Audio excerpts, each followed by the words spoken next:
නමෝ තස්ස භගවතෝ අරහතෝ සම්මා සම්බුද්දස්ස නමෝ තස්ස භගවතෝ අරහතෝ සම්මා සම්බුද්දස්ස නමෝ තස්ස භගවතෝ අරහතෝ සම්මා සම්බුද්දස්ස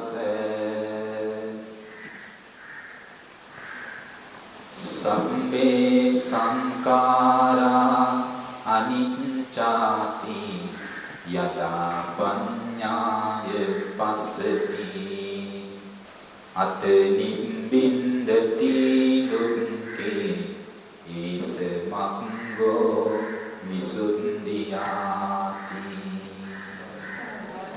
ධර්ම ශ්‍රවණාභිලාෂී වාසනාවන්ත පින්තුනි මේ හැමදෙනාම මේ වෙලාවේ සූදානම් වෙන්නේ බුදුරජාණන් වහන්සේ මේ ලෝකෙට දේශනා කරන්නට යෙදුණු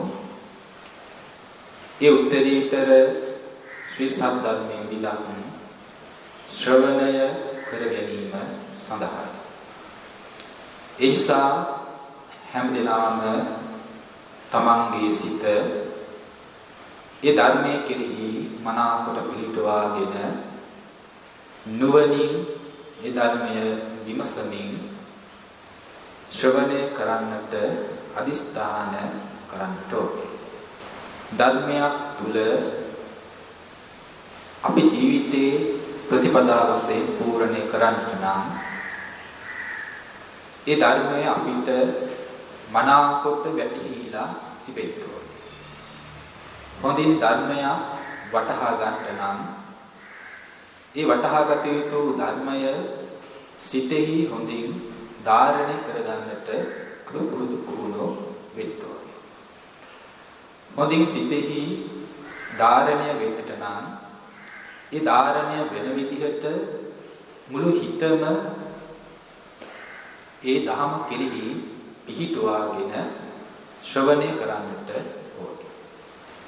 ඒ වගේම මුළු හිතම ඒ ධහම කෙරෙහි පිහිටුවාගෙන ශ්‍රවණය කරන්නට නම් අපිට ඒ තථාගත ධර්මයේ කෙරෙහි පැහැදීම ශ්‍රද්ධාව කියන මේ කාරණාව අපි තුල ඇති වෙන්නට ශ්‍රද්ධාව ඇති වුණු සිතින් යුක්තව අනේ තැනැත්තා මනාකොට සිතක් පිහිටුවාගෙන ඒ ධහම ශ්‍රවණය කරමින් ධාරණය කරගනිමින් විමසමින් ජීවිතේ ප්‍රතිපදාව පුරන්නට පුළුවන් වන ආකාරයට ඒ ධහම යාට ශ්‍රවණය කිරීමේ හැකියාව තිබෙනවා.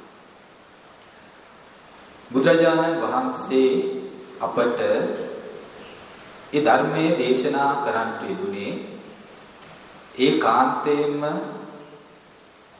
මේ සංසාර දුක් වලින් නිදහස් කරවීමේ ඒකායන බලාපොරොත්තු වෙනවා. ඒ බලාපොරොත්තුව හැරුණකොට වෙන බලාපොරොත්තුවක් ඒ තථාගතයන් වහන්සේ තුල පැවතුනේ නැහැ. ඒ නිසා සත්‍යයෙන්ව මේ සංසාර ගමනේ මුදවාලීම කියන කාරණාව ආරම්භ කරගෙන තමයි උන්වහන්සේ ස්වාසු දහසක් වූ ඒ ධර්මස්කන්ධයක් මේ ලෝකෙට විවර කර තබන්නට යෙදුණා. බුදුරජාණන් වහන්සේ තමන් වහන්සේ ඒ උත්තරීතර නිර්වාණ ශාන්තියට පැමිණිලා ලෝකයාවත් අන්න ඒ උත්තරීතර ශාන්තියට පත් කරවන්නට අපිට ධර්මය දේශනා කරන්නට යෙදුණා. බුදුරජාණන් වහන්සේ අපට දේශනා කරනවා කෙනෙක් මේ සංසාර ගමනින් අත මිදෙන්න නම් සසර ගමනින් නිදහස් වෙන්නට නම් ඒ පරම විසුද්ධියට පත් වෙන්නට ඕනා කියන කාරණා. මේ ශාසනයේ පරම විසුද්ධිය වශයෙන් දක්වන්නේ මොන වගේ තැනක්ද මොන වගේ තැනක් කියලා කරගෙනද කෙනෙකුටපත් වෙන්න තිබෙන උත්තරීතරම විමුක්තිය කියන අවස්ථාව නේද? නිර්වාණය කියන මෙන්න මේ තැනටපත් උනාද අන්න එතන තමයි පරම විසුද්ධිය වශයෙන් බුදුරජාණන් වහන්සේ දේශනා කරන්නේ. ඒ තැනට යමෙක්පත් වුණොත් එයාට ජීවිතයේ කල යුතු ආයි තව කිසක් ඇත්තේ නැහැ. දුක් වලින් නිදහස් වීම සඳහා. ඒ නිසා බුදුරජාණන් වහන්සේ අපට දේශනා කළේ ඒ පරම විසුද්ධිය එහෙම නැත්නම් ඒ උතුම් නිර්වාණයටපත් වෙන්නට නම් එයා මේ ලෝකේ පිළිබඳව කෙබඳු ආකාරයක දැක්මක් ඇති කරගන්නට ඕනේ. ඊන කාරණාව පින්වා බදාලා. ඒ තමයි සබ්බේ සංඛාරා අනිච්චාති යදා පඤ්ඤාය පස්සති. අත නිබ්බින්දති දුක්ඛේ ඒස මග්ගෝ විසුද්ධියා කියලා අපිට දේශනා කරන්නට යෙදුණා. එයින් අදහස් කළේ මොකක්ද? සබ්බේ සංඛාරා අනිච්චාති. සියලුම සංස්කාර ධර්මයෝ අනිත්‍යයි කියලා. යම් කෙනෙක් විශිෂ්ට වූ නුවණින් දකිනවාද අන්න එදාට ඔහු දුකෙහි කලකිරීමට පත් වෙනවා කියලා අපිට දේශනා කරනවා. අත නිබ්බින්දති දුක්ඛේ. යමෙක් සීල සංස්කාරයෝ අනිත්‍යයි කියලා විශිෂ්ටෝ නුවණින් දකින කල දුකෙහි කලකිරීමට පත් වෙනවා. ඒස මග්ගෝ විසුද්ධිය. අන්න එය ඒ පරම විසුද්ධිය වූ නිර්වාණයටපත් වීමට පවතිනා වූ මාර්ගයයි කියලා අපිට දේශනා කරන්නට යෙදුණා. එහෙමනම් යම් කෙනෙකුට ඒ නිර්වාණයටපත් වෙන්න උත්තරීතර විසුද්ධියටපත් වෙන්න නම් එයා ඇති කරගන්න ඕන කුමක් කෙරෙහි කලකිරීමද, කුමක් කෙරෙහි නිබ්බිදාවද? දුක පිළිබඳ දුකෙහි නිර්වේදයටපත් වෙන්න ඕනේ නේද? එහෙනම් දුකෙහි නිර්වේදයටපත් වෙන්නට නම් එයාට ඒ දුක පිළිබඳව විශිෂ්ට වූ නුවණින් දැකීමක් වෙන්න ඕන. දුක විශිෂ්ට වූ නුවණින් එයා දැකීම කරන්න ඕන. දැන් විශිෂ්ට වූ නුවණ කියනකොට ඒ වෙනත් දෙයක් නෙවෙයි විදර්ශනා ප්‍රඥාව. නේද? විදර්ශනා ප්‍රඥාවෙන් එයායි දකින්න ඕන. එහෙනම් විදර්ශනා ප්‍රඥාවෙන් දකින දැක්ම කුමක් පිළිබඳවද? කෙබඳු ආකාරයකටද? සබ්බේ සංඛාරා අනිච්චා නේද? සියලුම සංස්කාරයෝ අනිත්‍ය වශයෙන් විදර්ශනා නුවණින් දකින්නට ඕන නේද? එනම් සියලු සංස්කාර විශිෂ්ට නුවණින් අනිත්‍ය වශයෙන් දකින්නවද එකල්හි තමයි යා දුකෙහි කලකිරීමපත් වෙන්නේ. එයම නිවනපත් වෙන්නේ නැත්නම් විසුද්ධියපත් වීමේ මඟ බවට පත්. එතනදී දුකෙහි කලකිරනවා කියන තන දුක කියන අවස්ථාවයි සංස්කාරය සබ්බේ සංඛාරා කියන අවස්ථාවේ ගන්නකොට මේකේ වෙනසක් නැහැ. මේ සංස්කාරයෝ තමයි දුක වශයෙන් සලකා ගන්න. එහෙනම් මේතා අපිට දුකෙහි කලකිරෙන්නට නොහැකි වුණේ. මේතා දුකෙහි කලකිරෙන්නට නොහැකි වුණේ කුමක් නිසාද? අපිට දුකෙහි යථාර්ථය මනාවක දකින්න බැරි වෙච්ච කම නේද? යථාර්ථය මනාවක දෙහ ගන්න පුළුවන් උනේ නැති බව. එහෙනම් යමෙක් දුකෙහි කලකිරලා විසුද්ධියටපත් වුණා. ඒ නිර්වාණයටපත් වුණොත් ඒ නිර්වාණ සංඛ්‍යාත විසුද්ධිය කියන තැන කිසිම දෙයකින් කිසිම ධර්මයකින් කිසිම ආකාරයකින්වත් අවිසුද්ධ භාවයකට අපිරිසුදු භාවයකට පත් වෙලා කෙලසීමක් වෙන්නේ එහෙම නැහැ. නේද? ඒ විසුද්ධ නිර්වාණයට විසුද්ධයි විසුද්ධ වූ ධර්ම කියන්නේ ඇයි? කිසිවකින් කිලිටි වීමක් වෙන්නේ නැති දෙයක්. කිසිවකින් කිලිටි වෙන ධර්මයක් නොවන නිසා තමයි නිර්වාණයට විසුද්ධිය කියලා කියන්නේ. නේද? රාගයෙන් කිසිම ලෙසකින් නිවන කෙලසන්න බෑ. දේශයෙන්, මෝහයෙන් මියාදී එකදු ක්ලේශ ධර්මයකින්වත් නිර්වාණය කෙලසන්න පුළුවන්කම කියාව නැහැ.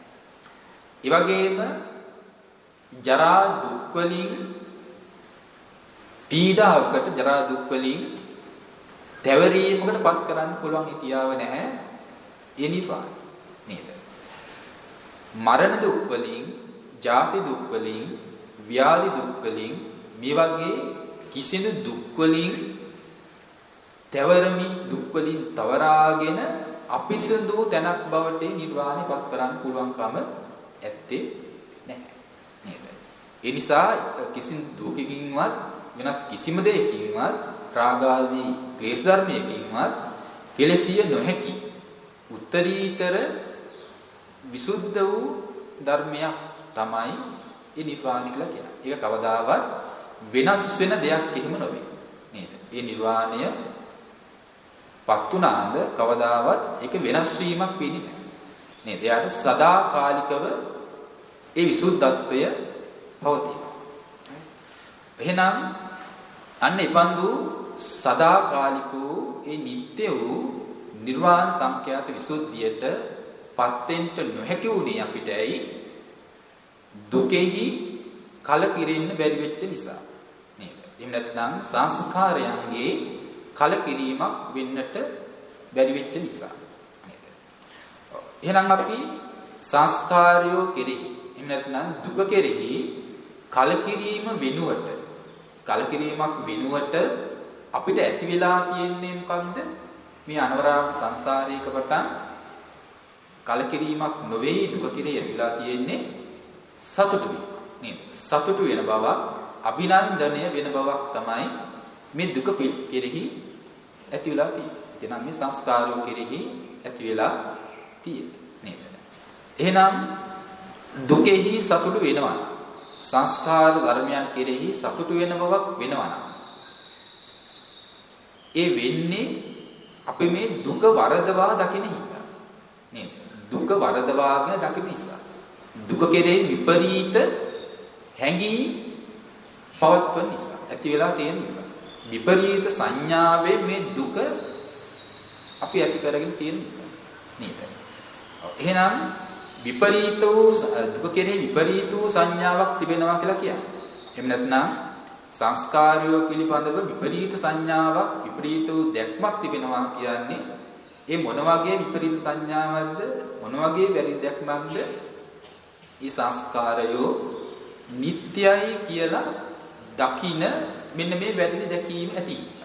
සංස්කාරයෝ නිට්ටයයි කියලා සංස්කාරයෝ නිට්ටයයි කියන නිට්ටය සංඥාවකින් අපි දකින නිසා.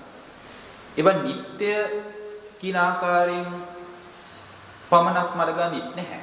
නිට්ටය කියන බබකින් ගත්තාseම ඒ නිට්ටය වූ සංස්කාරයෝ සත්වයේ පුද්ගලයේ නේද? ආත්මීය දෙයක්. සත්ත්ව පුද්ගල භාවයකින් ඇත්තා වූ දෙයක් හැටියට එයා දකින්න. නේද? සත්ත්ව පුද්ගල භාවයෙන් අරගෙන නිට්ටය වූ ආකාරයකට පවත්වන පැවැත්මක් අනුවයි මේ සංස්කාර පැවැත්ම. හිඳා යම් තැනක් යමක් නිට්ටයාකාරයක් වුණා. නිට්ටු පැවැත්මක් යමක් දෙල තියෙනවා නම් ඒක ඒකාන්තයෙන් මෙයාට සැපක් හැටියට නේ ලැබෙන්න ඕනේ නේද? නිට්ටු දේ ඒකාන්තයෙන් සැපක් වෙන්නට ඕනම. එතකොට මේ සත්වයෝ කැමති සැපයට කැමති නේද? එතකොට මොන වගේ සැපයක්ද? නිට්ටු ආකාරයක වෙනස් වෙන්නේ නැති ස්ථීර ආකාරයක සැපයක් පවත්වන්න තමයි කැමති. එහෙනම් එයා ඒ නිට්ටය ආකාරයට දකින්නේ මොකක්ද? මේ සංස්කාර ධර්ම. එහෙම නැත්නම් දුක තමයි නිට්ටය ආකාරයට සැප ආකාරයකට එයා දකින්නේ. එහෙනම් දැන් මේ සංස්කාරයෝ කියලා කියන්නේ මොකද්ද? සංස්කාරය කියලා කියනකොට අපි ගත්තට දැන් දුක නැත්නම් සංස්කාරයන්ට අපි ඒක සංස්කාර කියලා කියන්නේ හේතු උනේ ඒක ප්‍රත්‍යයන්ගෙන් සකස් වෙන ධර්මයි. ප්‍රත්‍යයන්ගෙන් සකස් වෙන දේ සංස්කාර ධර්ම බවට නේද? එතකොට මේ ප්‍රත්‍යයන්ගෙන් සකස් වන මේ සංස්කාර ධර්ම තමයි අපි කොතන උපන්නත් අපේ ජීවිතයේ බවට පත් වෙලා තියෙන්නේ නේද? කාම භවයේ කියලා යම් තැනක උපන්නා. ඊතන ලබාපු ආත්ම භාවයේ වශයෙන් ඇසුරු කරන්නේ අපි සංස්කාර ධර්ම මේ පරම්පරාව නේද? ඉපිද නැසෙන නේද? ඉපිද නැසෙන සකස් ප්‍රත්‍යංගේ සකස් වෙන භවී යුක්ත වුණු ධර්ම පරම්පරාවක් පැවැත්මක් තමයි එතන අපේ ජීවිතයේ බවට පත් කරන් තියෙන්නේ නේද? රූපී භවයේ තුල යම් කෙනෙක් උපන්නා. රූපී භවයේ තුල යම් සත්පුද්ගලයෙක් කියලා යමක් උපන්නත් එතනත් ජීවිතේ කරගෙන තිබෙන්නේ එතනත් පහළ වී තිබෙන සංස්කාර ධර්ම පරම්පරාවක පැවැත්මක් නේද? අරූපී භවයේ තුල යම් සත්ත්ව කොටාසක් පහළ වුණා. ඒ පහළ වුණු තැනත් ඇත්තේ මොකද්ද? ඒ සංස්කාර ධර්ම පරම්පරාවක් විතරයි නේද? එතකොට එයාගේ ජීවිතේ වෙලා තිබෙන මේ සංස්කාර. එතකොට එයා ඒක සංස්කාර කියලා දකින්නේ නැහැ නේද? එයා එතන සංස්කාර කියලා දකින්නේ නැහැ.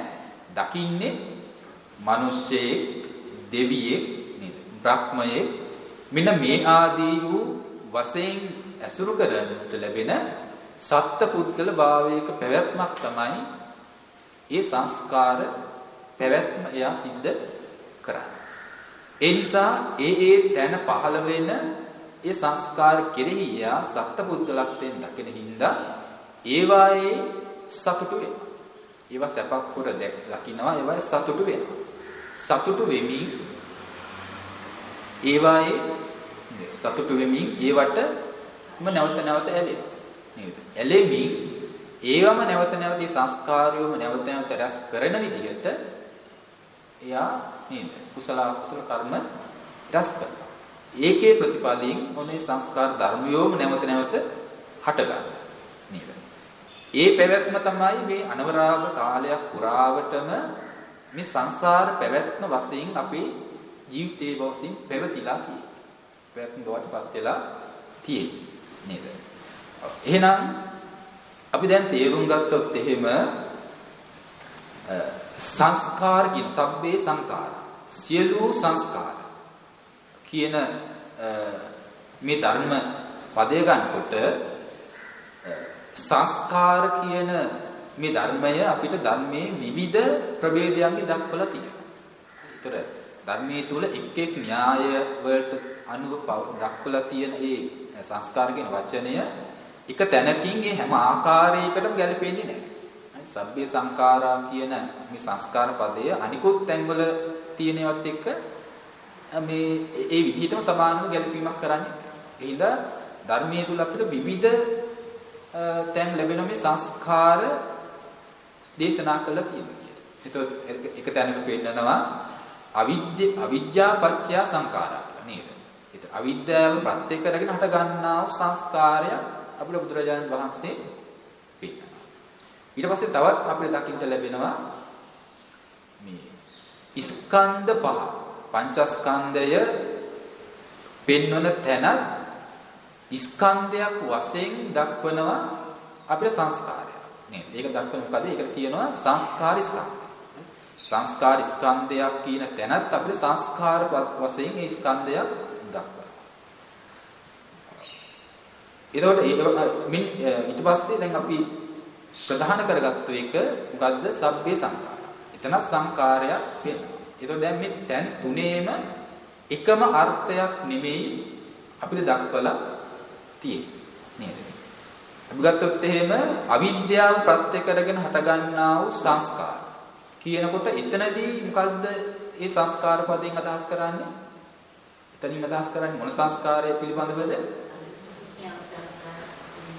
එතනදී පුඤ්ඤාභි සංකාර නේද? අපුඤ්ඤාභි සංකාර ආනිඤ්ඤාභි සංකාර.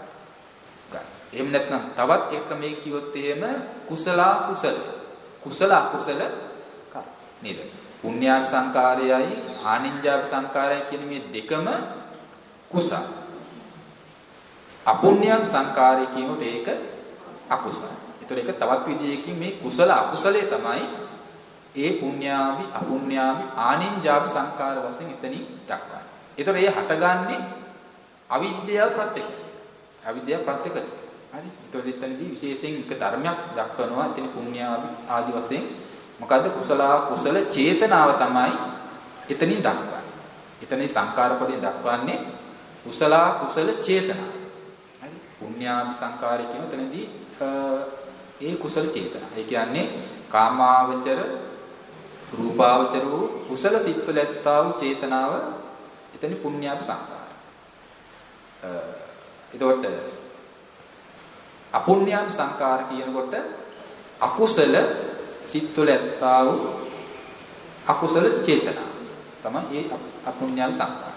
ආනිඤ්ඤාභි සංකාරය කියනකොට අරූපාවචර මට්ටමේ කුසල අරූපාවචර මට්ටමේ අරූපාවචර ධ්‍යානමේ කුසල චේතනාව තමයි ආනිඤ්ඤාභි සංකාරය වශයෙන් දක්වන්නේ. එහෙනම් එතනදී ඒ හැම තැනකම පෙන්වන්නේ එහෙනම් කුසල චේතනාව අවිද්‍යාව ප්‍රත්‍යයෙන් හට ගන්නා වූ සංකාර වශයෙන් අපි එතනදී මේ සංකාර පදය තේරුම් ගන්නවා. ඊට පස්සේ ස්කන්ධ පංචකයේ පෙන්වන සංස්කාර ස්කන්ධය කියනවා. සංස්කාර ස්කන්ධය කියන තැන පෙන්වන සංකාරය පදයෙන් අදහස් කරන්නේ මොකන්ද? එතනින් මොන පරාසයකින්ද? ඉතින් දක්වනකොට දැන් තියෙනවා දැන් රූපය කියන්නේ ප්‍රත්‍යයෙන් සකස් වෙන දෙයක් නේ. එහෙනම් ඒක සංස්කාරයක් නේද? වේදනාව කියන්නේ නේද? වේදනා ස්කන්ධය ගන්නකොට එතන ඒක ප්‍රත්‍යයෙන් සකස් වෙන ධර්මයක්. ඒකත් එහෙනම් ඒක සංස්කාරයක්. සංඥා ස්කන්ධය ගන්නකොට ඒකත් සංඥා ස්කන්ධය. ඒක ප්‍රත්‍යයෙන් සකස් වෙන දෙයක්. ඊට පස්සේ විඥාන ස්කන්ධය කියනකොට ඒක ප්‍රත්‍යයෙන් සකස් වෙන දෙයක්. සිත කියන එක ප්‍රත්‍යයෙන් සකස් වෙන එකක්. ඒක සංස්කාරයක් නේද? එතකොට දැන් සංස්කාර ස්කන්ධය ගන්නකොට දැන් ඔය කියපු ස්කන්ධ හතරෙන් තොර වූ ඒ ස්කන්ධ හතරට ඇතුළත් නොවුණු අනිකුත් සියලු ධර්ම මොනවද? අනිකුත් සියලු සිතක් එක්ක හටගන්න චෛතසික ධර්ම. යන්නේ ඒ ටික තමයි එතනදී සංකාර ස්කන්ධයේදී ඇතුළත් දැන් අපි ගත්තොත් හිතක් එක්ක සාමාන්‍යයෙන් පහළ වෙන්න පුළුවන් කොච්චර සිතුවිලි තියෙනවද? චෛතසික ගන්නකොට සාමාන්‍යයෙන් 52ක් හට ගන්නවා නේද? 52ක් තියෙනවා මේ චෛතසික කියන කොටස්. ওই චෛතසික 52කින් වේදනාවයි සංඥාවයි දෙක හැර. මේ දෙක හැර ඉතිරි සිතුවිලි 50ම සංස්කාර ස්කන්ධ. හරි? එතකොට වේදනා සංඥා කියන්නේ සිතුවිලි තමයි. නමුත් ඒ දෙක ගත්තේ නැති අය ඒක වෙනම ස්කන්ධ දෙකක් වශයෙන් දක්වලා තියෙනවා නේද? වේදනා සිතුවිල්ල වේදනා ස්කන්ධය කියලා ස්කන්ධයකට වෙන් කරනවා. සංඥා කියන සිතුවිල්ල සංඥා ස්කන්ධයක් කියලා වෙනම ස්කන්ධයක් වශයෙන් දක්වනවා. ඉතිරි චෛතසික 50 එක ස්කන්ධයක් වශයෙන් දක්වනවා සංස්කාර ස්කන්ධය. ඒතර අන්න ඒ ධර්මතා සමූහය එකට එක් කරපු අර්ථය තමයි එතනදී සංකාර ස්කන්ධයේදී සංකාර පදයේ තුලින් තේරුම් ගන්න. එතකොට එන සංකාර ස්කන්ධයේදී සංකාර කියන පදය සබ්බේ සංඛාරා කියන එකට සමාන නැහැ. අවිද්‍යාව පත්‍ය සංඛාරා කියනකොට ඒ සංඛාරය සමාන වෙන්නේ නැහැ. හරි? එතකොට ඒ අනික විතරයි. දැන් සබ්බේ සංඛාරා කියනකොට ඒකට ආයි අසු නොවන එකක් නැහැ. අවිද්‍යාව පත්‍ය සංඛාරා කියනකොට ඒ සංඛාරෙත් ඒ පදයට ඇතුළත් වෙනවා. සංඛාර ස්කන්ධයේ පෙන්නකොට සංඛාර ඒකත් සබ්බේ සංඛාරා කියන පදයට ඇතුළත් වෙනවා. එහෙනම් ඒකෙන් ප්‍රත්‍යයෙන් සකස් වෙන සියලුම දේවල් ස්කන්ධ පහම සබ්බේ සංඛාරා කියන එකට පදයට ඇතුළත් වෙනවා. එහෙනම් අවිද්‍යාව පත්‍ය සංඛාරා කියනකොට එතන ඒ සංඛාරයේ සබ්බේ සංඛාරා කියන එකට ගලපන්නේ නැහැ. සංඛාර ස්කන්ධයේ පෙන සංඛාරය ද සබ්බේ සංඛාරා එකට ගල්පන්නේ. එහෙනම් මේ තුනේ අර්ථ තුනක්. ඒතර ඒ විදිහට අපි ඒක මේ පදේ දැනගන්න ඕනේ. හරි. ඔය වගේ. ඒතර අපි මේ අවබෝධය සඳහා තමයි ඒ කාරණාව පැහැදිලි කරන්නේ.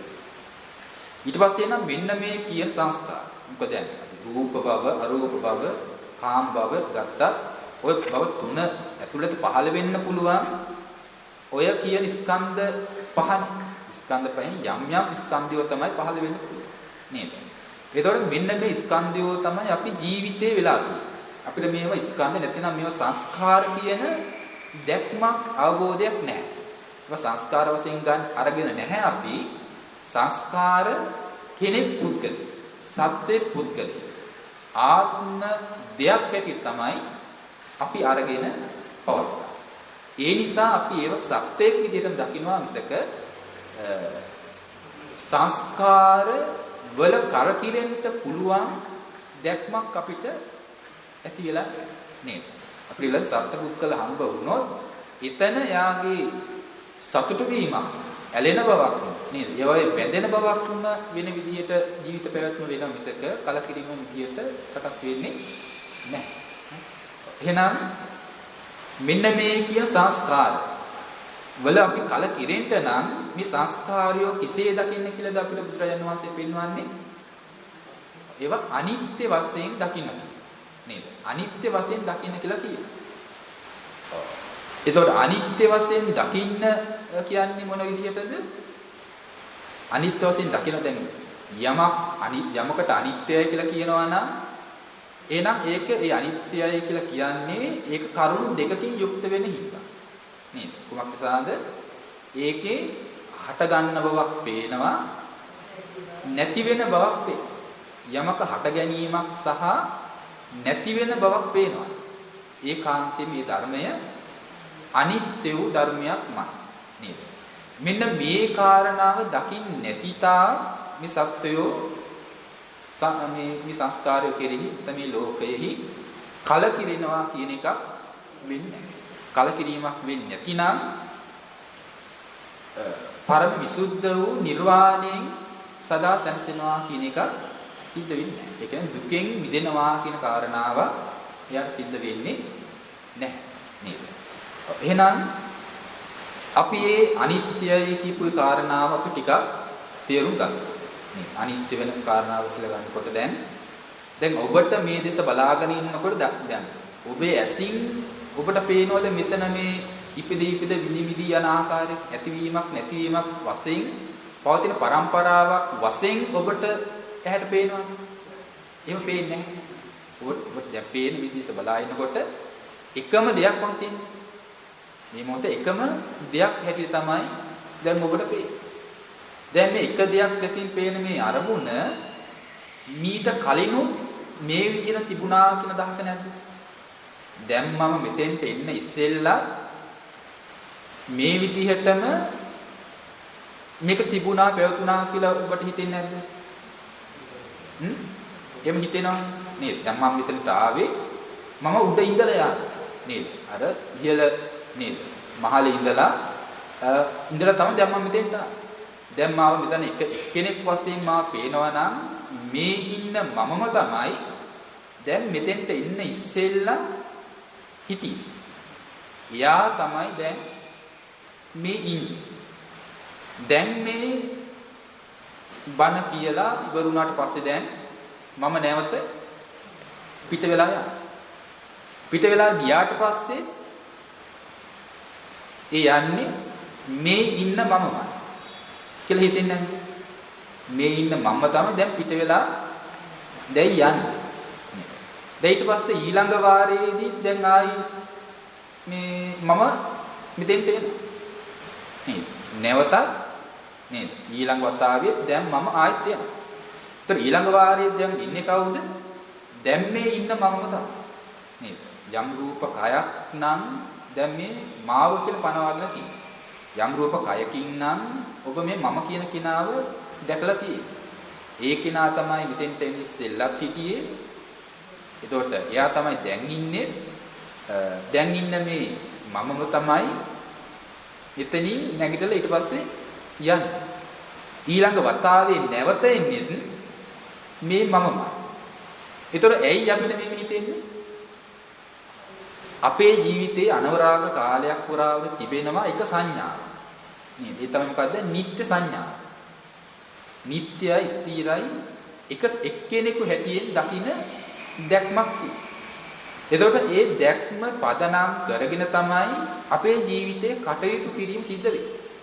මම කියන කෙනා පදනම් කරගෙන අපි මොනතරම් දැන් කයින් කර්ම කරන්න පෙළඹෙනවද? මම කියන කෙනා පදනම් කරගෙන නොයෙකුත් කාය කර්ම කරන්නත් පෙළඹෙනවා නේද? මම කියන මේ ඒකත්වයෙන් දකින කෙනාව පදනම් කරගෙන මොනතරම් වාක් කර්ම අපි ජීවිතේ රැස් කරනවා. ඒකට මේ මම කියන කෙනාව මුල් කරගෙන අරමුණු කරගෙන මේ ඒකත්වයෙන් දකින කෙනා අරමුණු කරගෙන මොනතරම් මනෝ කර්ම අපි රැස් කරනවා. නේද? ඒක දැන් මේ විදිහට කයින් වචනෙන් මනසින් කුසල කර්ම රැස් කරන්නට දැම්මට හේතු වුණා මොකද්ද? අපේ මේ තියෙන දැක්ම. මේ ඒකත්වයකින් එක්කෙනෙක් ඉන්නවා කියන එදත් දැනුත් මතු නේද?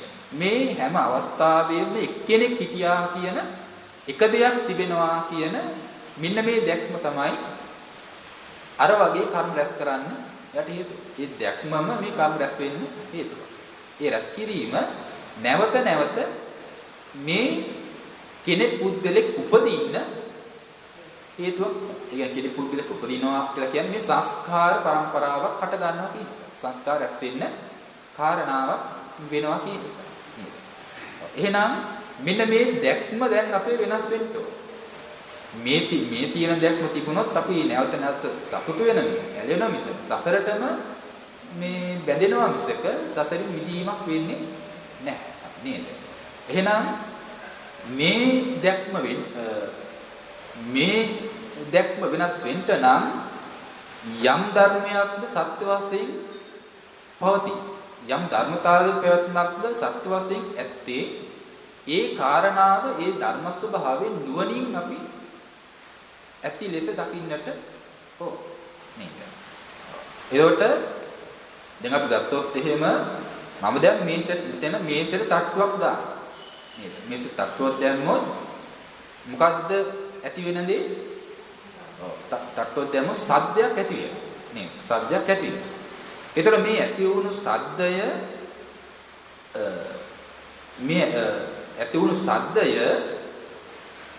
ඇතුනේ කොතන තිබිලාද?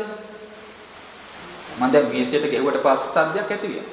ඒ හටගත්ත සද්දේ කොතන තියලා හටගත් එකක්ද? දැන් කොතනකවත් තිබිලා හටගත්තේ නැහැ නේද? කිව්වොත් එහෙම කොතනකවත් තිබිලා හටගත්ත කියහොත් එහෙම ප්‍රශ්නයක් අහන්නත් සුදුසු නැහැ. නේද? මොකද මේ මේසෙට තට්ටු කරපු නිසා නේද? මේ ඇඟිල්ලයි මේ මේසේ දෙක ගැට වෙනකොටම හටගත්ත දෙයක් විතරයි සද්දය කියලා කියන්නේ. එහෙනම් හටගන්න ඉස්සෙල්ලා ඒ සද්දේ තිබුණේ නැහැ. හටගෙන ඒ සද්දේ එහෙම ස්ථිරව තිබුණාද? හටගෙන ඒ සද්දේ තිබුණේ නැහැ. හටගත්ත සද්දේ වෙන කොතනකටවත් ගියේ නැහැ නේද? හටගත් සද්ද වෙන කොහෙටවත් ගියේ නැහැ. හටගත් සද්දේ හටගත් තැනම නිරුද්ධ වුණා. නැතිවන බවට පත් වුණා නේද? එහෙනම් තට්ටු කරනකොට සද්දයක් හටගත්තා. හටගත් සද්දේ හටගත් තැනම නිරුද්ධ වෙන බවට පත් වුණා. එතකොට නිරුද්ධ වෙනට පස්සේ බලන්න නැවතත් ඒ විදිහටම සද්දයක් ගන්න. තට්ටු කරනවා. තට්ටු කරනකොට ආයෙත් ඇති වෙන්නේ මොකද්ද? ඒ විදිහම සද්දයක් හටගන්නවා. එතකොට හටගෙන ඒ සද්දයත් එතනම නැති වෙලා යනවා. එතකොට දැන් කලින් හටගත්තු සද්දයයි දැන් දෙවෙනි වර හටගත් සද්දයයි ගන්නකොට මේ සද්ද දෙකේ සමාන බවක් නැද්ද? එක සමානම ආකාරයට හටගත්තේ නේද? තට්ටු කළොත් මේක යම් ආකාරයක සද්දයක් නම් ඒ බඳුම ආකාරයේ ඒ පළමු සද්දයට සමාන වූ ආකාරයකම සද්දයක් තමයි නැවතත් මේ මේසෙට ගහනකොට හටගන්නේ. ඒතර අතරක් නෑර මිලම තට්ටු කර හිටියොත් එහෙම එයාට ලැබෙන්නේ එකම සද්දයක් නේද? අතරක් නෑර මම මේක තට්ටු කර හිටියොත් එහෙම මේක මෙයාට ඉපද විදි නේද? ඉපදෙමින් බින්දෙමින් වෙන සද්දයක් එයාට ලැබෙන්නේ නැහැ. කෙනෙක් ඈතින් ඇහුවොත් එහෙම එක දෙයක් හැටියට එක සද්දයක් හැටියට තමයි එයාට ලැබෙන්නේ. එහෙනම් එක සද්දයක් හැටියට ලැබෙන බවක් වුණා නම් ඇත්තට එහෙම සද්දයක් ලෝකෙ विद्यमान වෙනවද? සත්‍ය වශයෙන් ඇති දෙයක් වෙනවද? එහෙම ඒකත්වයෙන් තියෙන සද්දයක් නැහැ නේද? එහෙනම් ඒකත්වයක් ලෙසින් එක සද්දයක් ලෙසින් ඒ අපිට ඇහෙන තැන සිද්ධ වෙලා තියෙන මොකද්ද? සමාන પરම්පරාවක් වශයෙන් ඉපද බිඳි පවතින සද්ද પરම්පරාවක් විතරයි. පළමුව හටගෙන නිරුද්ධ වෙන සද්දයෙන් අංශු මාත්‍රයක්වත් දෙවනි වර හටගන්න සද්දයට ආවේ නැහැ. දෙවනි වර හටගන්නා වූ සද්දයෙන් අංශු මාත්‍රයක්වත් කලින් හටගෙන පැවතුණු සද්දයේ තුල තිබුණේ නැහැ නේද? හටගත් යම් හේතුවකින් යම් ප්‍රත්‍යයකින් සද්දයක් උපන්න නම් ඒක පෙර නොවීම හටගත්තා. හටගෙන හිම නිරුද්ධ වුණා. ඒ සද්දය හටගත්තු හේතුවේ තිබුණෙත් නැහැ නේද? මේ ඇඟිල්ලේ මේ සද්ද තිබුණෙත් නැහැ. ඇඟිල්ල තුල සද්ද තිබුණෙත් නැහැ නේද? මේසෙ තුල සද්ද තිබුණේ නැහැ. හදිස්සියක් මේ ඇඟිල්ලේ සද්ද තිබුණා නම් අයි මේසෙට ගහන්න ඕන සද්දයක් ඇති කරන්නේ නැහැ නේද? ඇඟිල්ලේ සද්දේ තිබ්බනම් මේ ආයි මේසෙට ගහන්න ඕනේ මේ ඇඟිල්ලෙන්ම අවශ්‍ය වෙලාව සද්දේ ටක් ගාලා ඇති කරන්න නේද? නමුත් එහෙම කරන්න බෑ නේද? මේසෙ තුල තිබෙන්නේ නැහැ. මේසෙ තුල සද්ද තිබ්බනම් අවශ්‍ය වෙලාවට මේසෙන් ටක් ගාලා සද්දයක් ඇති කරන්න පුළුවන්. නමුත් එහෙම වෙන්නේ නැහැ. එතන දැන් මේ ඇඟිල්ලයි මේසෙදේ ඝට්ටණය කළොත් ඇති වෙන්න පුළුවන් දෙයක් තමයි සද්දේ කිව්ලන්නේ. සද්දයක් ඇති වෙන්නට සුදුසු බවක් මේ ප්‍රත්‍ය දෙක තුල තියෙනවා. ඇඟිල්ල සහ මේසෙ කියන මේ වස්තු දෙක එකට එක් වෙනකොට ගැටෙනකොට ඒකේ තියෙන ගුණයක් තමයි මේ සුදුසුකමක් තමයි අර වගේ සද්දේ කිප ඵලයක් උපදින බව. ඒක ධර්ම ස්වභාවය. ඒක වෙනස් වෙන්නේ නැහැ. හරි. දැන් එනං ඒක අවිද්‍යාව තිබුණත් නැතත් දැන් ඒ ධර්මතාවය සිදු වෙනවා කියන එක ධර්මතාවයක්. ඒකානාව එහෙම යමක් අට ගන්න හේතුවක් වෙයි නම් හේතුව කල ඒකාන්තයෙන්ම ඵලය අට ගන්නවා කියන එක ධර්මතාවය. නේද? ඒක වළක්වන්න බැහැ. ඒතකොට මෙන්න මේ වගේ පැවැත්මක් තමයි අපේ ජීවිතේ අතරක් නෑර සිද්ධ වෙන්නේ. අතරක් නෑරම සිද්ධ වෙන්නේ ওই ධර්මතාවය. එහෙනම් මෙබඳු ආකාරයකට සිදුවෙන ධර්මතා පහක් තමයි අපි ওই සංස්කාර වශයෙන් දන්නා නේද? මොකද දැන් රූපස්කන්ධ අපි දැන් මම කියලා පුද්ගලයා කියලා අපි පවත්න්නේ අසුරු කරන්නේ මොකද්ද? රූපස්කන්ධය නේද? වේදනාස්කන්ධය.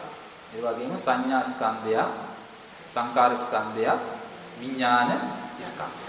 ඔය පහනේ නේද? මෙතන 10 දෙනෙක් හිටියොත් ඒ 10 දෙනාම පුද්ගලයා වශයෙන් කියන්නේ ස්කන්ධ පහමනේ. එක් එක්කෙනා වශයෙන් තියෙන ස්කන්ධ පහ පමණයි. ස්කන්ධ පහෙන් වෙනස් වූ දෙයක් නෙමෙයි නේද? එහෙනම් යථාර්ථයේ දකින්න කෙනා යථාර්ථයෙන් නොදකින්න කෙනාට පුද්ගලයෝ 10ක්. අරමුණු 10ක්. ඒ පුද්ගලයෝ 10 දෙනෙක්. ලෝකයේ කටයුතු කරන්න 10 දෙනෙක් හම් වෙනවා. නේද? කාය කර්ම කරන්න 10 දෙනෙක් හම්. වාක් කර්ම කරන්න 10 දෙනෙක් හම්. මනෝ කර්ම කරන්න 10 දෙනෙක් හම්. මේ 10 දින ආරම්භය රැස් කරන්නා වූ කර්ම වල ප්‍රතිඵලය නේද? අනවරාග කාලයකට අපි සංසාර පැවැත්ම සිද්ධ කරනවා. එහෙනම් අපි ඒ සංස්කාර රූප වේදනා ආදී ධර්ම ස්වභාව ටිකම පමණක් වශයෙන් නෙවෙයි යමෙක් මනාකොට දැක්කෝ. එතන දැන් හම්බ වෙන්නේ 10 දෙනෙක් නැහැ. 10 දෙනෙක් හම්බ වෙන්නේ නැහැ. ඒතකොට 10 ආකාරයකට පැවතුණා පවතින්නේ ස්කන්ධ පහක පැවැත්ම. එයාට කොතන අරමුණු කළා හම්බ වෙන්නේ දැනෙන්නේ වැටෙන්නේ නුවණින් දකින්නේ මේ රූපාදී ස්කන්ධ පහක පැවැත්ම පමණයි නේද? එහෙනම් දැන් ස්කන්ධ පවත්වන්න කියලා අමුතුවෙන් කාය වාක් මනෝ කර්ම කරන්න කියලා එයාට කල යුතු දෙයක් නැහැ. කියන කාරණා එහෙම හම්බ වෙන්නේ නැහැ. එහෙනම් මෙන්න මේ සංස්කාර ධර්මයන්ගේ අර යථාර්ථය සත්පුද්ගල වක් නොවුණු රූපාදී සංස්කාරයන්ගේ පැවැත්ම හේතු ප්‍රත්‍යයන් පිළිබඳ වූ පැවැත්මක්ම හේතු ප්‍රත්‍යයන් නිසා හටගන්නා වූ ධර්මයක්ම තමයි මේ රූපාදී සංස්කාර ධර්ම කියලා කියන්නේ නේද? එහෙනම් ඒවායේ අනිත්‍යතාවය දකින්න. ඒවා අනිත්‍යතාවය දකින්න නම් අපි තේරුම් ගන්න ඕනේ නම් එක් රූපයට රූපය හටගන්න හේතු වුණා වූ හේතුව ප්‍රත්‍යක් තියෙනවා නේද? වේදනාව හටගන්න හේතු වුණා වූ හේතුව ප්‍රත්‍යක් තියෙනවා. සංඥාව හටගන්න සංකාරයේ විඥානය හටගන්න හේතු වුණු ප්‍රත්‍යක් මුළුණු හේතුව ප්‍රත්‍යක් තියෙනවා. අන්නේ හේතු ප්‍රත්‍යයන්ගේ වශයෙන් ඒ ධර්මයන් මේ රූපාදී ස්කන්ධයන්ගේ හටගන්න බවක් හටගෙන උපන් තැන්න විරුද්ධ වෙන බවක් යා නුවණින් නැවත නැවත දැකීම කරන්නේ. ඇඟිල්ලයි මේසයි දෙක එකට හැපුණොත් සද්දයක් පෙරනොවීම හටගත්තා හටගත් සද්දේ නැති වෙනපත්. ඒ වගේ තමයි මේ රූපය ගන්නකොට රූපේ හටගන්නේ කොහොමද? ප්‍රධාන වශයෙන් ගත්තොත් අපි දන්නවා මේ ආහාර පාන කන බොන ආහාර වලින් මේ රූපේ හටගන්නවා. ඒ වගේම මේ කර්මය ප්‍රත්‍ය කරගෙන මේ රූපය හටගන්නවා නේද? ඒ වගේම සිත ප්‍රත්‍ය කරගෙන චිත්තය ප්‍රත්‍ය කරගෙන මේ රූපය හටගන්නවා. ඒ වගේම ඍතුව ප්‍රත්‍ය කර ඍතුව කියන්නේ ඒ කියන්නේ මොකද? තේජෝ ධාතු. කර්මය තේජෝ ධාතු කියපු මතම තමයි ඍතු වශයෙන් ගන්නෙ. ඒතර අනේ ඍතුව ප්‍රත්‍ය කරගෙන රූපය හටගන්නවා. එහෙනම් ආහාරයෙන්, කර්මයෙන්, ඍතුවෙන්, චිත්තයෙන් මෙන්න මේ ප්‍රධාන ප්‍රත්‍ය හතර නිසා හටගන්නා වූ රූපයක් නේද? මේ ප්‍රධාන ප්‍රත්‍ය හතර නිසා තමයි අපි මේ පඨවි හටගන්නේ ආපෝ තේජෝ වායෝ ආදී මේ රූපකය හට ගැනීමක්. එසේ ඒ ප්‍රත්‍යයෙන් හටගන්න මේ රූපය Tamanට නියමිත අවශ්‍ය බුද්ධි විඳලා. ඒ කියන්නේ දැන් මොකද්ද? චිත්තක්ෂණ නම් ඒ රූපේ අවශ්‍ය සාමාන්‍යයෙන් ගන්න චිත්තක්ෂණ 17 නේද? 17කට අවශ්‍ය ඇති රූපයක් තමයි මේ ආහාර පාන ආදී ප්‍රත්‍යයන්ගෙන් උපදවන්නේ. ඉපදිලා ඒ අවශ්‍ය චිත්තක්ෂණ 17න් අනුතුරුවම ඒ රූප ඒ කය එහෙම මිදීමටපත් වෙනවා. ඒ රූපයන් ඒ තැනම නිරුද්ධ බවට විදෙන බවට නැතිවීමටපත් වෙනවා නේද? එහෙනම් මෙන්න මේ වගේ මේ හේතු ප්‍රත්‍යයෙන් හටගත්තු රූපය උපන් තැනම නිරුද්ධ වෙනවා. මෙසේ වරක් ඉපිද නිරුද්ධ වූ රූපය නැවත වරක් හටගන්නේ නැහැ. වරක් හටගත් පළමුවෙන් හටගත්තු සද්දය ඒ මොහොතේ විතරයි හටගත්තේ. හටගෙන නිරුද්ධ වුණා. නැවත හට ගැනීමක් නොකොටම තමයි හට ගැනීමක් නොවෙන්නම තමයි ඒ සද්ද නැතු. ඒ වගේමම තමයි ආහාර ආදී මේ ප්‍රත්‍යයෙන් හටගන්න තියෙන මේ රූපය හටගෙන ඒ තැනම නිරුද්ධ වෙනපත් වෙනවා. ආයේ අනතුරුව හටගන්න රූපයත් එක්ක ඒ රූපේ එක්වීමක් නැහැ. ඒකේ මිශ්‍ර වීමක් වෙන්නේ නැහැ. මිශ්‍ර නොවීමම හටගත් රූපේ නිරුද්ධ වුණා. නැවතත් ඒ ආකාරයටම ඊට සමාන වූම රූපයක් මේ අර ආහාර ඍතු චිත්ත ආදී ප්‍රත්‍යයන් නිසා ඔන්න පෙර නොවීම හටගන්නවා නේද? මෙන්න මේ પરම්පරාව තමයි අතරක් නෑර සිද්ධ වෙන්නේ. එහෙනම් මෙන්න මේ પરම්පරාව තමයි අපි දැන් එකක් හැටියට ඒකත්වයෙන් හම්බෙලා එක්කෙනෙකු ලෙස දැකලා තියෙනවා. එහෙනම් මේක විදෙන්න නම් දැන් මේක විදින්න ඕනේ. මේ පැවැත්මන කියන මේ සම්පති පැවැත්ම මේ තමයි සම්පති. මේ සම්පති පැවැත්ම එක තමයි අපේ ජීවිතේ ගොඩ නැගෙන්නේ මොන සංඥාවද? නිත්‍ය සංඥා. නිත්‍ය සංඥාව ගොඩ නැගෙන්නේ ඔන්න ඔය සම්පති පැවැත්ම. කියන කාරණා. ඒ නිත්‍ය සංඥාව හේතු වෙනවා ආත්ම හැඟීම වැඩෙන්න. පුද්ගල බව ආත්ම හැඟීම වැඩෙන සත්පුද්ගල කියන මෙන්න මේ බව වැඩෙන්නට ඒක හේතුවක් වෙනවා. එහෙනම් දැන් මේ සත්පුද්ගල ආත්මභාවය කියන එක අපි ඒ කියන විතරේ සංඥාව මිදෙන්න අපිට මේ නිත්‍ය සංඥාව දුරු කරන්න ඕනේ. නිත්‍ය සංඥා ප්‍රහාණය කරන්න. නිත්‍ය සංඥා ප්‍රහාණය වෙන්න නම් ඒකත්වයකින් පවතින එකක් හැටියට දකින මේ પરම්පරාව ඒ තැන හටගෙන නිරුද්ධ වෙන ධර්මයන් හැටියට එයා නුවණින් දැකීම කරන්නේ. නේද? අර වගේ දැන් අපි ගත්ත රූපය නම් ගත්තොත් රූපය නම් පොදුවේ අපි රූපය ඔක්කොම ටික අරගෙන පොදුවේ රූපය කියලා ගන්නකොට ඒ රූපේ ආහාර පත්‍ය ආදී දේවලින් ඕන දැන් හටගන්නවා. හටගෙන උපන් තැනම නිරුද්ධ වෙනවා. නිරුද්ධෙටපත් වෙනවා. ඕන දැන් අපි මේ විදිහට නුවණින් එයා එක බැලුවා. ඊට පස්සේ එසේ හටගෙන නිරුද්ධුණාට පස්සේ එයා දැන් නැවත බලන්න පුළුවන් හටගෙන නිරුද්ධ වුණාට පස්සේ එහෙනම් මතු ඒ රූපේ හටගන්නේ නැහැ. මතුවටත් යම් රූපයක් හමු වෙනවා නම් එහෙනම් එයද අර කලින් සේම නිබඳු ප්‍රත්‍යයන් නිසා පෙරමුවීම හටගන්නවා. හටගෙන නිරුද්ධ වෙන බවට පත් වෙනවා. එයා මේක මේ අවස්ථා තුනකින් නිතරම මානසිකාරය කරනවා. අවස්ථා තුනෙන් කියන්නේ අතීත අවස්ථාව, පච්චුප්පන්න අවස්ථාව සහ අනාගත අවස්ථාව. අතීත වර්තමාන අනාගත කියන තුන් අවස්ථාවකට අනුව අපි මේ රූපයක් විමසනකොට විමසීම කරන්නේ. නැත්නම් අපිට අතීත වර්තමාන අනාගත කියන මේ තුන අපිට එකක් හැටියට ලැබෙනවා. ඒක සම්තතිය. ඒ සම්තිතිය විදෙන්න ඕනේ අනිත්‍ය සංඥාව වඩනවා.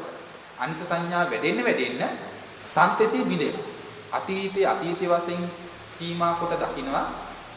වර්තමානයේ ලෙසින් නුවණින් දකිනවා. අනාගතයේ ලෙසින් නුවණින් දකිනවා. ඒතර ඒක තමයි අපේ ධර්මයේ පෙන්නන්නේ අතීතං නාන්වාගමීය අපටිකංකේ අනාගතං යද තීතං පහීනන්තං අපත්තංච අනාගතං. අතීතය අනුව යන්න එපා. අනාගතේ ප්‍රාර්ථනා කරන්න එපා. අතීතය අනුව යන්න එපා කියලා කියන්නේ ඇයි?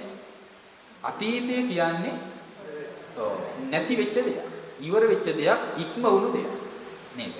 අනාගතේ ප්‍රාර්ථනා කරන්න එපා කියන්නේ ඇයි? අනාගතයකින් තවම අපත්තංච. මේ කියන්නේ නොපැමිණි දෙයක්. තව මේක හටගෙන නැති දෙයක්. නේද? එහෙනම් අතීතය කියන්නේ නිරුද්ධ වෙච්ච දෙයක් නම් දැන් අතීතය ගැන හිතියා කියලා පළප්‍රයෝජනයක් තියනවද? නැහැ. අනාගතේ දැන් හටගෙන නැතිනම් හට නොගත්තු දෙයක් ගැන අපි දන්නවද? හට නොගත්තු දෙයක් ගැන තාම අපි දන්නේ නැහැ. එහෙනම් නොදන්න දෙයක් ප්‍රාර්ථනා කිරීමෙන් ඇතිඵලය මොකද්ද? බලන්න නැහැ. නමුත් අපි ලෝකේ ජීවත් වෙන්නේ ඔය අතීත අනාගත කියන අන්ත දෙක තුල නෙමෙයිද? අපි නිරන්තරයෙන්ම අතීතය සිහි කර තමයි අපි ජීවිතේ කටයුතු කරන්නේ. අනාගතය අතීතය සිහි කර අනාගතේ ප්‍රාර්ථනා කර අපේ පැවැත්ම ඒකාන්තේ සිද්ධ වෙලා නේද? ඒ ප්‍රාර්ථනා ඔස්සේ අනාගතේ අපේ ගොඩ නැගෙනවා. ඒතකොට අනාගතේ ගොඩ නැගෙන්නට අතීතය අපිට ඇති බවකට හම්බ වෙලා තියෙනවා. අතීතය තිබුණු බව නැත්නම් අතීතය කියන එක ඇති බවකින් අද අපිට හම්බලා තියෙනවා නේද? අතීතයේ නිරුද්ධ බව අපි දකින්නේ නැහැ. යමක් නිරුද්ධ නම් ඒක නිරුද්ධ වුණාම තමයි. ඒ ගැන හිතුවට ඒ දේ ලැබෙන්නේ නැහැ. අපි අතීතයේ හිතුවේ ඇති බවකින්, නිත්‍ය බවකින්, ආත්මීය බව. ඒ හින්දා අපිට නිරතුරුවම අතීත සහගත මනසක් තමයි තියෙන්නේ. එතකොට නිරන්තරයෙන් අපි අනාගතේ ප්‍රාර්ථනා ගොඩ ගගහ ජීවිතේ පවත්වනවා. ඒ නිසා අපි සංසාර පැවැත්ම නැවති වෙන්නේ නැහැ නේද? එතකොට අපිට කවදාවත් එහෙනම් වර්තමානයක් තුල වර්තමානයක පිහිටි මනසක් සහිතව ඉන්න අවස්ථාවක් අපි ලැබිලා නැහැ. අපි වර්තමානය කියලා අද අසුරු කරන්න පුරුදු වෙලා තියෙන්නේ අතීත සංඥාවට අනුව. අනාගත සංඥාවට අනුව තමයි වර්තමානයේක අපි ජීවත් වෙනවා කියන පැවැත්ම අපිට තියෙන්නේ. ඒතර ඒ නිසා අතීතයෙන්ම නිරුද්ධ කළොත් අතීතයේ දැන් වර්තමානයට පැමිණෙන්නේ නැහැ කියන බව එයා නුවණින් දකින්න. නේද? ඒකට වර්තමානයේද ඉපිද නිරුද්ධ වෙනවා. වර්තමානයේ තිබෙන නිරුද්ධ වෙනවා. ඒ නිසා එය අනාගතයට යන්නේ නැහැ කියන බව එයා දකින්න. අනාගතේ ප්‍රාර්ථනා ජීවිතය ඇති කරගන්නේ නැහැ නේද?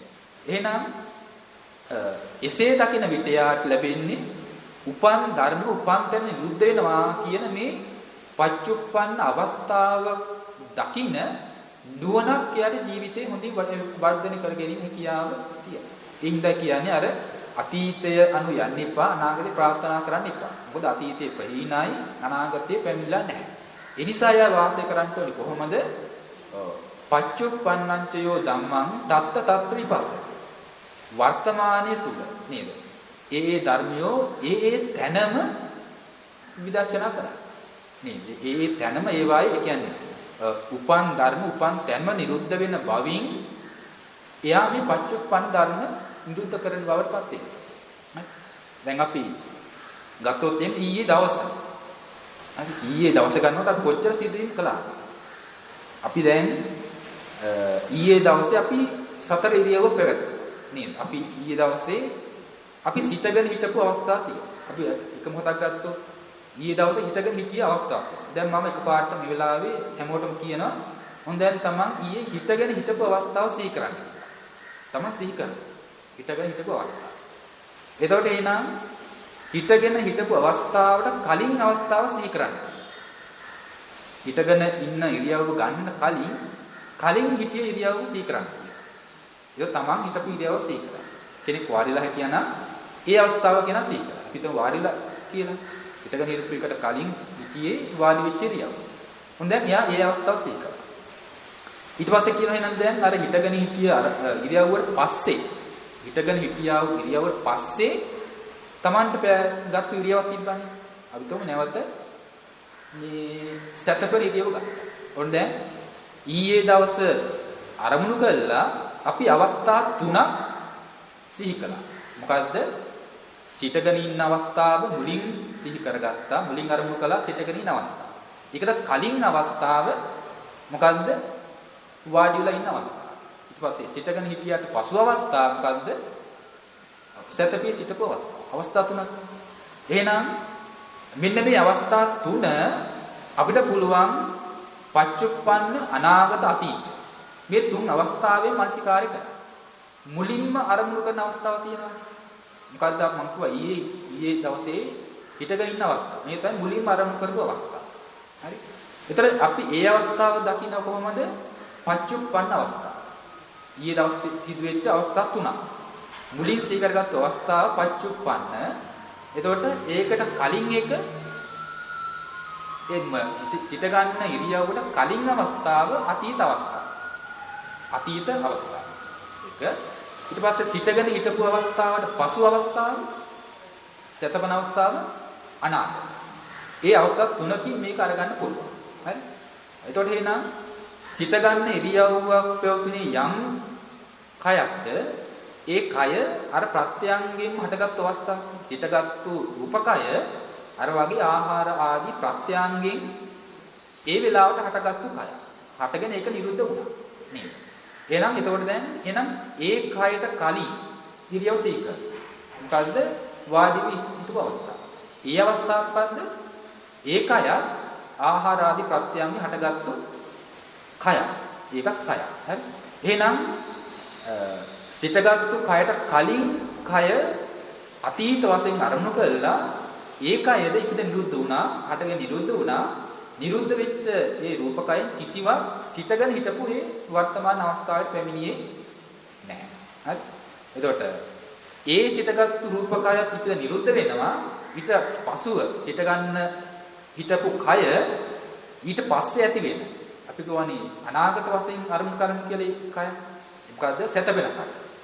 එතකොට ඒ සැතපෙන ඉරියව් කය සිටගෙන සිටපු අවස්ථාවේ තිබුණ නැහැ. සිටගෙන සිටපු අවස්ථාවට වෙන්නේ නැහැ. නේද? ඒ හින්දා එහෙනම් සැතපෙන ඉරියව්ව කරන වෙලාවට විතරයි ඒක හටගන්නේ. හරි? එහෙනම් ඒක දැන් සිටගෙන ඉන්න ඉරියව්ව වෙනකොට ඒ සැතපෙන ඉරියව්ව හටගෙන නැහැ. හරි? සිටගෙන සිටින කය හටගෙන ඇති අවස්ථාවේ සැතපී තියෙන කය හටගෙන නැහැ. හරි? සිටගෙන ඉන්න ඉරියව්ව තුල පැවති කය හටගෙන තියෙන අවස්ථාවේ අතීතයේ වාඩි වී තියෙන කය හටගෙන නිරුද්ධ වෙලා. ඒක හටගෙන නිරුද්ධ වෙලා. හරි? එහෙනම් ඒ 3 අවස්ථා. මොකද්ද? එතකොට එහෙනම් එතනදී වාඩි වී හිටපු කයේ වාඩි වී අවස්ථාවේම හටගෙන නිරුද්ධ වුණා. සිටගෙන ඉන්න අවස්ථාවේ පැවති කය ඒ සිටගෙන ඉන්න අවස්ථාවේ හටගෙන නිරුද්ධ වුණා. ඊට පස්සේ සැතපී ඉන්න අවස්ථාවේ පැවති කය ඒ අවස්ථාවේම හටගෙන නිරුද්ධ වීමටපත් වෙනවා. හරි. එහෙනම් එතනදී මෙන්න මේ තුන් අවස්ථාවෙන් ඉපද නිරුද්ධ වන බව දකිනකොට දැන් එයාට අර එන ඒකත්වය. එතන තීච්ච මේ නිත්‍ය සංඥාව ගිලිය. මොකද නැත්තම් තියෙන අපිට වාඩි වෙච්ච ඉරියව්වයි, හිටගෙන ඉන්න ඉරියව්වයි, සැතපෙච්ච ඉරියව්. මේ තුනම අපිට එකක් හැටියට දකින්න. එකම කයක් නෙ ලැබෙන්නේ. ඒතර අර ඒකත්වය, ඒ නිත්‍ය සංඥාව විදෙනවා කොහොමද අර අවස්ථා තුනේ මානසිකාරය කරනවා. එතකොට කියනවනේ සන්තති විදිනවා. එතකොට අතීතක අතීතයේ කයෙම නිරුද්ධ වුණා අන්න අනිත්‍යයි. ඒක අනිත්‍යයි. වර්තමානයේ සිටගත්ුවේ රූපකය සිටගෙන ඉන්න විලාපයේ විපද නිරුද්ධ වුණා. එහිද ඒ කය රූපය අනිත්‍යයි. ඊට පස්සේ ඊට පසුව හටගන්තුවේ කය නේද? සැතපී ඉන්න වෙලාවේ පැවති කය ඒ මොහොතේ හටගෙන නිරුද්ධ වුණා. එහිද ඒ රූපය අනිත්‍යයි. එහෙනම් දැන් අපිට අනිත්‍ය බවක් තමයි දැන් හම්බෙන්නේ. රූපකයක පැවැත්මක් වුණා කියලා ලැබිලා තියෙන්නේ මොකද්ද? අනිත්‍ය දෙයක්. මෙන්න මේ වගේ මේ විදිහට අපිට මේ අවස්ථා තුන වශයෙන් අරගෙන. අවස්ථා තුන වශයෙන් අරගෙන අතීත වර්තමාන අනාගත වශයෙන් තුන් කාලයෙන් අරමුණු කරලා මේ වශයෙන් බලනකොට අනිත්‍ය සංඥාව වැඩෙනවා. අනිත්‍ය සංඥාව වැඩෙනවා. නිත්‍ය සංඥාව බැහැර වෙලා යනවා. හරි. ඒතකොට එතනදී මුලින්ම අරමුණු කරන යම් ධර්මයක් මුලින්ම අරමුණු කළොත් ඒ මුලින් අරමුණු කරන අවස්ථාව පච්චුප්පන්නේ හැටියට අරගන්න. ඒකට කලින් අවස්ථාව අතීතයේ හැටියට අරගන්න. එතකොට අර පච්චුප්පන්නේට පසුව හරි ඊට පස්සේ අර ඊට අනතුරුව නේද? පස්සේ අවස්ථාව හටගත්තු නැති අවස්ථාව අනාගතයේ වශයෙන් අරමුණු කරගන්න.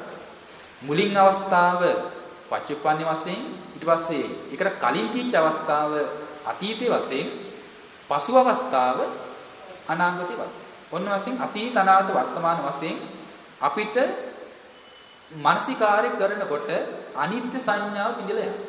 ඒතකොට ඊට අනුව දැන් අපේ ඒකත්වය බිඳෙනවා. පුද්ගල ගණය නිත්‍ය සංඥාව නිසා යම් ආත්ම ගණයක් ආත්ම සංඥාවක් වැටෙනවා නම් මේ ආත්ම දෘෂ්ටි ආත්ම සංඥා මේවා නැති වෙලා යනවා. එතකොට එයාට දැන් මේ හැම තැනකම හරි හැම තැනකම මේ විදිහට බලන්න එයාට අනිත්‍ය සංඥාව තමයි වෙදෙන්න ගන්න. මොනද අනිත්‍ය සංඥාව වෙනකොට සංස්කාරයෝ දැන් වැටෙන්නේ මොකද්ද? සංස්කාරයෝ කියන්නේ අනිත්‍යයි. ඔයම රූපය ගැන විතරයි කියන්නේ. ඉතිරි වේදනාදී ධර්මයක් ඔය විදිහමයි. ඔය විදිහමයි ඒ යථාර්ථය. ඒක දැන් ඔය වගේ අවස්ථා තුනේ මානසිකාරය කරන්න එයාට දැන් ලැබෙන්නේ මොකද්ද? සියලුම සංස්කාරයෝ අනිත්‍යයි කියන නුවණින් දකින්න. එහෙනම් සියලු සංස්කාරයෝ අනිත්‍යයි කියලා දකින විට දැන් අනිත්‍ය වූ සංස්කාරයෝ කෙරෙහි සතුටු වෙන්න පුළුවන්ද? සතුටු වෙන්න බෑ. අනිත්‍ය වූ සංස්කාරයෝ කෙරෙහි සතුටු වෙන්න බෑ. එහෙනම් සතුටු වෙන්න බැරි නම් ඇති වෙන්නේ මොකද්ද? අනිත්‍ය වූ සංස්කාරයෝ කෙරෙහි නිබ්බිදා කලකිරීම තියෙනවා නේද? කලකිරෙනකොට කලකිරුණු සංස්කාරයන් කෙරෙහි ඇලෙනවද? නැහැ. සංස්කාරෝ කෙරෙහි දැන් ඇලෙන්න බෑ. කලකිරුණොත් ධර්මතාවය තමයි ඒ කලකිරුණු ධර්මයට නොඇලෙන බව සිද්ධ වෙනවා. එහෙනම් නොඇලුණු ධර්මයන් කෙරෙහි සිත පිහිටාගෙන රඳවා ගන්න කැමති වෙනවද? නැහැ. ඒ අනිත්‍ය ධර්මියෝ නැවත නැවත රැස් කරන්න උපදවන්න කැමති වෙනවද? නැහැ. උපදවන්න කැමති වෙන්නේ නැහැ නේද? එහෙනම් යමක කෙරෙහි කලකිරෙනවා නම් ඒක නොඇලුණා නම් නොඇලුණු සංස්කාරයන්ගෙන් සිත රැඳී තියෙන්නේ නැහැ. සිතෙන් මිදෙනවා. ඒව හට ගැනීම සිදු කරන්නේ නැහැ. ඒකෙන් මිදෙන බවට මනසක්පත් වෙනවා නේද?